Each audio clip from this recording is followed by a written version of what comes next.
Calling all detectives. You generally think of ghosts as invisible, but I once had a ghost who asked me for help on a case. That is the situation on this page from my casebook, the casebook of Jerry Browning, private detective. It isn't often that a private detective like me, Jerry Browning, gets involved in a ghost story, but it can and did happen. This was a very substantial ghost. Didn't look like one when he walked into my office. In fact, hello, Jerry, long time no see.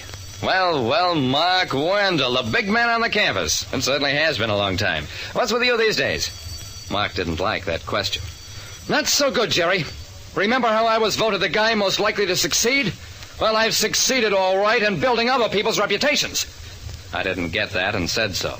I'm a ghostwriter, Jerry. I make other people rich and famous on my brains. Calm down, Mark. I don't know what you're talking about.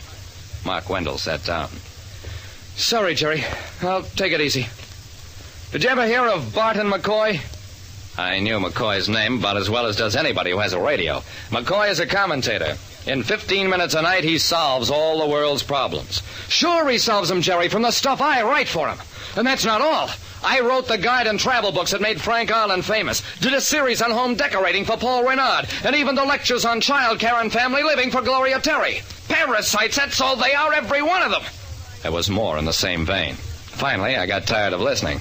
Look, Mark, why have you come to see me? You can call it sour grapes if you like, Jerry, but I can't take it anymore.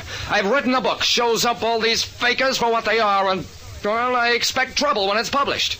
You'll probably get it.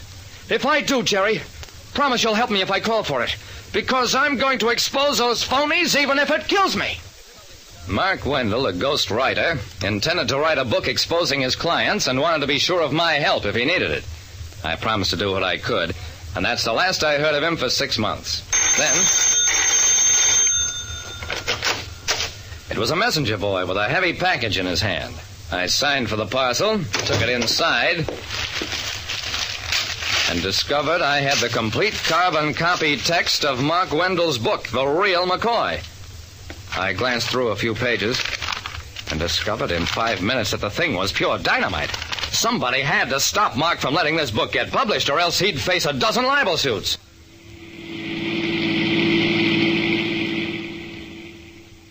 Mark's apartment was on the top floor of a walk-up building.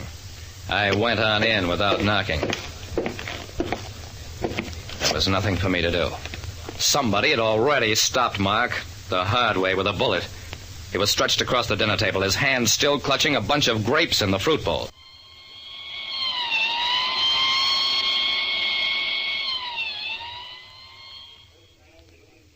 Half an hour later, the little apartment was jammed with cops. My friend Lieutenant Dawson was in charge, and I told him as much as I knew about the case.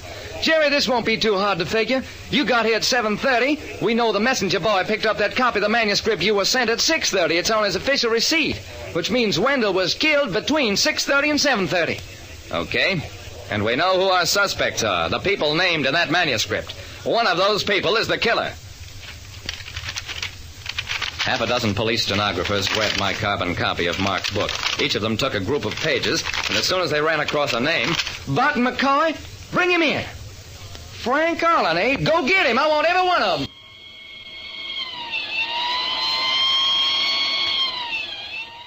There were 20 names listed in the script. But because we had the time element figured so well, we could narrow down the list of suspects to those people who couldn't or wouldn't account for that 1 hour between 6:30 and 7:30.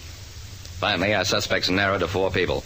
The same 4 Mark had mentioned to me. Barton McCoy, Frank Arlen, Paul Renard, and the lady lecturer, Gloria Terry. McCoy, the radio commentator, was indignant. See here, I have a national reputation for being cool and judicious. Do you suppose I would stoop to murder? Frank Arlen, the travel expert, was frightened. I am Frank Arlen, the Frank Arlen. I want a lawyer. Paul Renard, the designer, was amused. Of course, I knew Richards and Morley were about to publish this book, but I doubt whether anybody would read it. The fellow had no reputation. Murder him? Ridiculous. And as for the lady lecturer, all she seemed worried about was that her makeup wasn't on straight. We put all four of them into one room, paid no attention to their threats or complaints. We gave them all copies of Wendell's manuscript to read, insisted that they read it, and waited for reactions. We got a fine bunch of reactions, especially if you could figure out what they meant. Renard, the designer, was still amused. He was reading the book for laughs. McCoy, the commentator, kept talking to himself. Gloria Terry read only a few pages and then just stared at the ceiling. As for Arlen, the travel expert, I absolutely refuse to read this lying trash. Wendell was a fool. He had brains, a flair for words, but no originality. This book was written solely out of jealousy, just a plain case of sour grapes. Sour grapes? That was a familiar phrase. Wendell had used it about himself. But there was another bell ringing in my mind. Grapes. The grapes his dead hand had been clutching. I had it. I got up quietly. None of you have to read anymore. 3 of you will be released in a moment because I know who killed Mark Wendell. Dawson was frantically shaking his head, warning me not to commit myself, but I ignored him. I faced the 4 suspects. Mark Wendell named his killer just before he died. There was tension in the air, and McCoy couldn't take it. I didn't do it. I don't care if he did name me. I didn't kill him. Take it easy, Mr. McCoy. I wasn't thinking of the title of Wendell's book, The Real McCoy. This time, the McCoy isn't that kind of a McCoy. I'm thinking of another phrase, of the fox and the grapes. Paul Renard tried to dart past me, but Dawson nailed him. Sure, it was Paul Renard. And Mark Wendell did name him. Renard, another word for fox. The grapes he was clutching. The last desperate attempt of a literary mind to draw an association to the age-old fable, the fox and the grapes. Yeah? Paul Renard confessed. He'd tried to buy Wendell off. And when that failed, he killed him, thinking that the book wouldn't be published after its author was dead. He was right about that. The publisher decided the manuscript had enough libel in it to put him out of business. But Renard wasn't foxy enough to figure that out. Like I said, it's all right to let somebody else think for you. But when you start getting your own ideas, and they include murder, then you don't stand the ghost of a chance. Listen next time to Calling All Detectives. Mystery drama, mystery quiz, and a chance for you to match wits with yours truly, Jerry Browning, Private Detective.